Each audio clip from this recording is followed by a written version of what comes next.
ಗಣಪತಿ ಹಬ್ಬದ ಸಮಯದಲ್ಲಿ ಈ ವಸ್ತುವನ್ನು ಮನೆಗೆ ತಂದು ಇಡುವುದರಿಂದ ಮನೆಯಲ್ಲಿ ಆರ್ಥಿಕ ಅಭಿವೃದ್ಧಿ ಅನ್ನುವುದು ಆಗುತ್ತದೆ. ಎಷ್ಟೇ ಸಾಲದ ಸಮಸ್ಯೆ ಇದ್ದರೂ ಕೂಡ ಪರಿಹಾರವಾಗುತ್ತದೆ.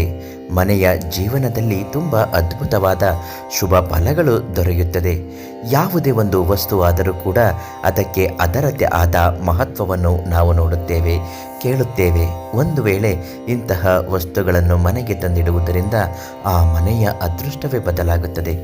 ಗೌರಿ ಗಣೇಶದ ಹಬ್ಬದ ಸಮಯದಲ್ಲಿ ಯಾವ ವಸ್ತುವನ್ನು ತಂದಿಡುವುದರಿಂದ ಈ ರೀತಿ ಆಗುತ್ತದೆ ಅನ್ನುವುದನ್ನು ಇವತ್ತಿನ ಮಾಹಿತಿಯಲ್ಲಿ ತಿಳಿದುಕೊಳ್ಳೋಣ. ಅದಕ್ಕಿಂತ ಮೊದಲು ನೀವಿನ್ನೂ ನಮ್ಮ ಅದೃಷ್ಟಧಾರೆ ಚಾನಲನ್ನು ಸಬ್ಸ್ಕ್ರೈಬ್ ಮಾಡಿಲ್ಲ ಅಂದರೆ ಮೊದಲು ಈ ಕೂಡಲೇ ಸಬ್ಸ್ಕ್ರೈಬ್ ಮಾಡಿ. ಫೇಸ್ಬುಕ್ಕಲ್ಲಿ ಈ ವಿಡಿಯೋಗಳನ್ನ ನೋಡ್ತಾ ಇದ್ದರೆ ಒಂದು ಲೈಕ್ ಮಾಡಿ ಮತ್ತು ಫಾಲೋ ಮಾಡಿ. ನಿಮ್ಮ ಅನಿಸಿಕೆಗಳನ್ನು ಕಮೆಂಟ್ ಮಾಡಿ. ಈ ವಿಡಿಯೋಗಳನ್ನ ಶೇರ್ ಮಾಡಿದ್ರೆ ನಮಗೆ ತುಂಬ ಸಹಾಯ ಆಗುತ್ತೆ.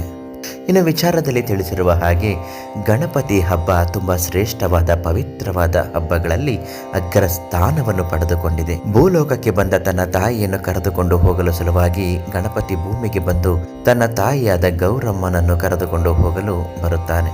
ತಾಯಿ ಮಗ ಇಬ್ಬರು ಭೂಲೋಕದಲ್ಲಿ 3 ದಿನ, 5 ದಿನ, 11 ದಿನ ಹೀಗೆ ತಮಗಿಷ್ಟವಾದ ದಿನಗಳಷ್ಟು ಭಕ್ತಾದಿಗಳು ಗಣಪತಿ ಗೌರಿಯನ್ನು ಕೂರಿಸುತ್ತಾರೆ.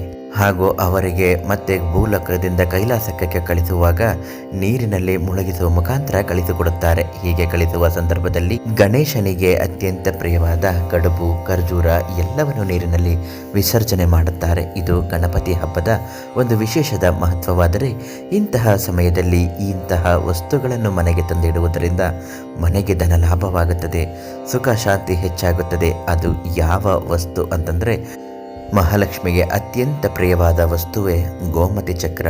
ಈ ಗೋಮತಿ ಚಕ್ರವನ್ನು ಗಣಪತಿ ಹಬ್ಬದ ಸಮಯದಲ್ಲಿ ಮನೆಗೆ ತಂದು ಪ್ರತಿಷ್ಠಾಪನೆ ಮಾಡಿ ಪೂಜೆ ಪುನಸ್ಕಾರ ಆದಿಗಳನ್ನು ಮಾಡುವುದರಿಂದ ಮನೆಯ ಜೀವನ ಅಭಿವೃದ್ಧಿ ಆಗುತ್ತದೆ. ಈ ಗೋಮತಿ ಚಕ್ರದಿಂದ ಅನೇಕ ಶುಭ ಫಲಗಳು ಸಿಗುತ್ತದೆ. ಹಣಕಾಸಿಗೆ ಸಂಬಂಧಪಟ್ಟ ಸಮಸ್ಯೆಗಳು, ಅನಾರೋಗ್ಯದ ಸಮಸ್ಯೆಗಳು ಖಂಡಿತವಾಗಿಯೂ ನಿಮ್ಮನ್ನು ಬಿಟ್ಟು ಹೋಗುತ್ತದೆ. ಇಂತಹ ಸಮಸ್ಯೆಗಳಿಂದ ಬಳಲುತ್ತಾ ಇರುವವರು ಗೋಮತಿ ಚಕ್ರವನ್ನು ಉಪಯೋಗಿಸಿ.